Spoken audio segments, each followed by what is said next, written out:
शास्त्रार्थ। पाठ प्रवेश। मनुष्य की सुंदरता का मूल्यांकन उसके शरीर से नहीं बल्कि ज्ञान से होता है। प्रायः हम उन्हीं की ओर आकर्षित होते हैं जिनका बाह्य सौंदर्य अधिक होता है। दुनिया की सबसे बड़ी शक्ति ज्ञान है। उसे अर्जित करके व्यक्ति सबका पूज्य बन जाता है। प्रस्तुत नाटक में अष्टावक्र के माध्यम से प्रमाणित किया गया है कि ज्ञान सर्वोच्च होता है। महाराज, विदेह अब आने ही वाले हैं। सभी महानुभाव सावधान हो जाएं। महाराज का कल्याण हो। महर्षि वाग्वल्क्य तो आज भी नहीं आए। अब सभा का कार्यक्रम क्या हो, इसकी घोषणा करने की कृपा करें। क्या राज पंडित वंदन मिश्र यहाँ हैं? महाराज की जय, मैं उपस्थित हूँ। पिछले 7 दिनों में मैंने सभी पंडितों को शास्त्रार्थ में पराजित किया है। वे हैं ऋषि कौशिक, धर्माचार्य, मुद्गल, कहोड़, पुरंजय, निदाग और लोमश। इस शास्त्रार्थ के नियम अनुसार वे सभी पराजित होने पर नदी में डुबो दिए गए। आज संभवतः किसी पंडित का साहस नहीं है कि वह मेरे सामने शास्त्रार्थ के लिए उपस्थित हो। आप थोड़ी देर प्रतीक्षा करें, संभव है कोई आपको पराजित करने की इच्छा से उपस्थित हो जाए। महाराज की जय, 12 वर्ष का एक बालक आपकी राजसभा में उपस्थित होने की आज्ञा चाहता है। 12 वर्ष का बालक? वह क्या चाहता है? राजपंडित वंदन मिश्र से शास्त्रार्थ करने की अनुमति चाहता है। 12 वर्षीय बालक राजपंडित वंदन मिश्र से शास्त्रार्थ करेगा? क्या वह राजपंडित द्वारा घोषित नियम नहीं जानता कि शास्त्रार्थ में पराजित होने पर वह नदी में डुबो दिया जाएगा? मैंने यह नियम उसे बता दिया है, फिर भी वह शास्त्रार्थ करने के लिए हट करता है। वह पागल तो नहीं है? महाराज, वह पागल तो नहीं लगता, किंतु उसका शरीर 8 स्थानों से टेढ़ा है। उसका नाम क्या है? उसने अपना नाम अष्टावक्र बतलाया है। ऐसे टेढ़े शरीर वाला मुझसे क्या शास्त्रार्थ करेगा? महाराज, पंडितों के मन में जिज्ञासा है कि वह बालक कौन है और कैसा है। यदि आज्ञा हो तो उसे बुलवा लिया जाए। उसका अपमान नहीं होना चाहिए। अच्छा, उसे भेजो। महाराज की जो आज्ञा। महाराज का कल्याण हो। स्वागत है ब्राह्मण कुमार। महाराज, मुझे देखकर आपकी सभा के सभी पंडित हंस रहे हैं। मैं तो समझा था कि आपकी सभा में विश्व प्रसिद्ध प्रकांड पंडित होंगे, किंतु यहाँ के सभी पंडित और सभासद ब्रह्मज्ञानी हैं।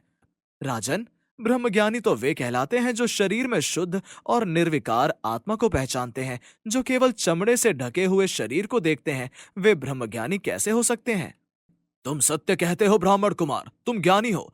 आओ, इस आसन पर बैठो। महाराज का कल्याण हो। अपना परिचय दो ब्राह्मण कुमार। राजन, मेरे पिता महापंडित कहोड़ और मेरे नाना महर्षि उद्दालक हैं। वे मुझसे शास्त्रार्थ में पराजित हुए थे और दंड स्वरूप नदी में डुबो दिए गए। हाँ, इसकी सूचना मेरी मां सुजाता ने सिसकियां लेते हुए मुझे दी थी, और इसलिए महापंडित वंदन से बदला लेने के लिए ही मैं यहाँ आया हूँ। तो क्या तुम महापंडित वंदन से शास्त्रार्थ करोगे? यह जान लो कि पराजित होने पर तुम्हारी भी वही दशा होगी जो तुम्हारे पिता की हुई। मैं यह जानता हूं। तुमने अपने विपक्षी की प्रवचन शक्ति को जाने बिना कैसे शास्त्रार्थ करने के लिए प्रस्तुत हो? बहुत से पंडित आचार्य वंदन का प्रभाव देख चुके हैं। अभी आचार्य वंदन को हम जैसों के साथ शास्त्रार्थ करने का अवसर नहीं मिला है। ब्राह्मण कुमार, अधिक अभिमान की बातें मत करो। मुझे तुम पर दया आती है। मुझसे शास्त्रार्थ कर क्यों अपने जीवन का अंत करना चाहते हो? तुम अभी बालक हो। वंदन मिश्रा जी, आयु के अनुसार छोटे बड़े का निर्णय तो मूर्ख मंडली में होता है। आयु में भले ही छोटा कहा जाऊं, किंतु ज्ञान में आप मुझे छोटा क्यों मानते हैं? फलों से लदा हुआ छोटा वृक्ष फल रहित लंबे वृक्षों से अधिक प्रिय होता है। टेढ़े अंगों में बड़ी बुद्धि है। मेरे टेढ़े अंग तो मेरे पूज्य पिता के वरदान से ही हैं।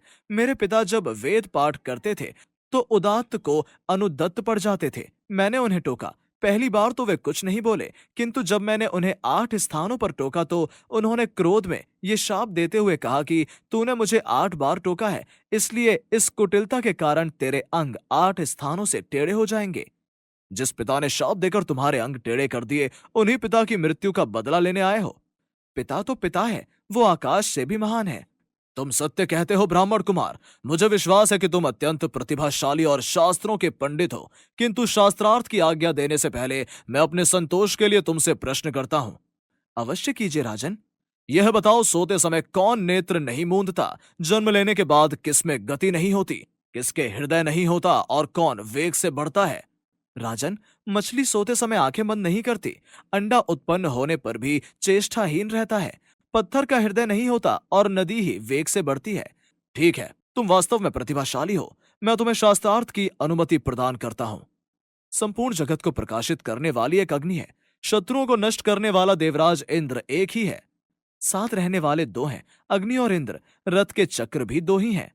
यज्ञ कर्मों का निर्वाह करने वाले ऋग्वेद, सामवेद और यजुर्वेद ही तीन वेद हैं। आश्रम चार हैं और वाणी के भी चार चरण हैं। इंद्रियों की संख्या 5 है। मन सहित ज्ञानेंद्रियां 6 हैं। सप्त ऋषियों की संख्या 7 है। वीणा के तार 7 हैं। वसुओं की संख्या 8 है। नवनिधियां हैं। अंकों की संख्या 1 से 9 है। शरीर की 10 अवस्थाएं हैं। रुद्र एकादश है। संवत्सर में 12 मास होते हैं। आदित्य द्वादश है। त्रयोदशी तिथि उत्तम मानी गई है। चतुर्दश इंद्र है। चतुर्दश भुवन है। चतुर्दश मनु है। चतुर्दश यम है। चतुर्दश रत्न है। चतुर्दश विद्याएं हैं। पंचदश तिथियां हैं। पौडश कलाएं हैं। पौडश श्रृंगार है। पौडश संस्कार है। अत्यांष्टिका छंद का एक पद 17 अक्षरों का है। अष्टादश पुराण है। अष्टादश वर्ण है। अष्टादश व्यसन है। अष्टादश स्मृतियां हैं। 19 19 19। आप उत्तर नहीं दे सके। आप अपनी हार मानेंगे? जाने दीजिए, मैं बतलाता हूं। ज्योतिषी में शनि का भोग 19 वर्ष है। अष्टावक्र के उत्तर ठीक है। अब अष्टावक्र प्रश्न करे। कौन सोता है, कौन जागता है और कौन दसों दिशाओं में जा सकता है? अज्ञान सोता है, ज्ञान जागता है और कल्पना दसों दिशाओं में जा सकती है। सबसे श्रेष्ठ आसन किसका है? संतोष का। बिना पैर के कौन चलता है? विचार।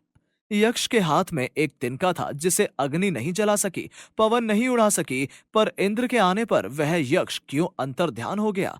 क्योंकि इंद्र सुरेश्वर है। यह उत्तर ठीक नहीं है। हाँ, उत्तर ठीक नहीं है। यक्ष इसलिए अदृश्य हो गया क्योंकि अग्नि और वायु की अपेक्षा इंद्र अधिक अभिमानी है और अभिमानियों से साक्षात्कार करना यक्ष के सम्मान के प्रतिकूल था।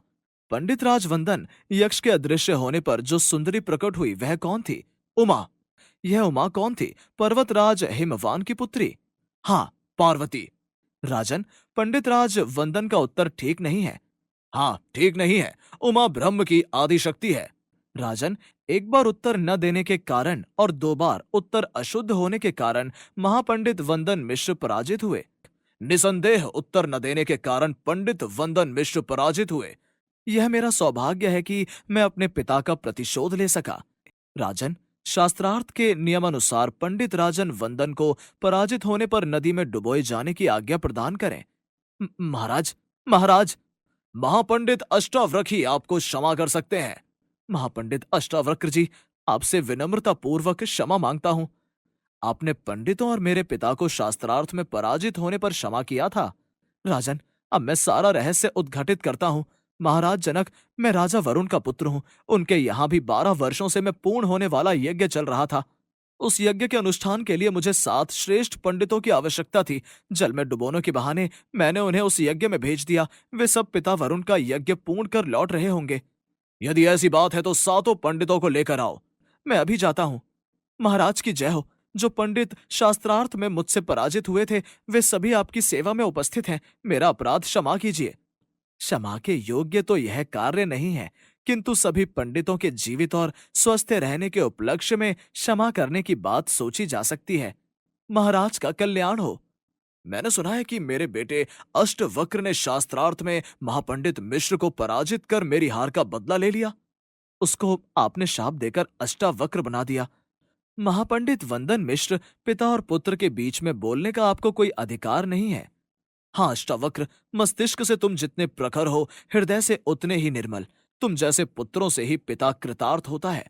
मैं तो कामना करता हूं कि भारत में प्रत्येक पिता को ऐसे ही पुत्र की प्राप्ति हो। प्रभु, मुझे शक्ति दें कि मैं आपके शाप और आशीर्वाद को सम्मान रूप से ग्रहण करने में समर्थ रहूं। जब मैंने वरुण यज्ञ में आहुति डाली तो भगवान वरुण ने कहा कि तुम्हारा पुत्र तुम्हारे साथ समंगा नदी में स्नान करे तो वह अत्यंत सुंदर शरीर धारण कर लेगा। वह अष्टावक्र न रहकर सुडौल और सुंदर ऋषि कुमार बन जाएगा। मैं यह सुनकर बहुत प्रसन्न हूं। तो राजन, आज्ञा दीजिए कि हम दोनों समंगा नदी में स्नान करने के लिए शीघ्र ही प्रस्थान करें। अवश्य, स्वस्थ होने पर आप दोनों हमारी सभा में आने का कष्ट करें। आपके पास आना हमारा सौभाग्य ही है। महाराज का कल्याण हो। महाराज का कल्याण हो।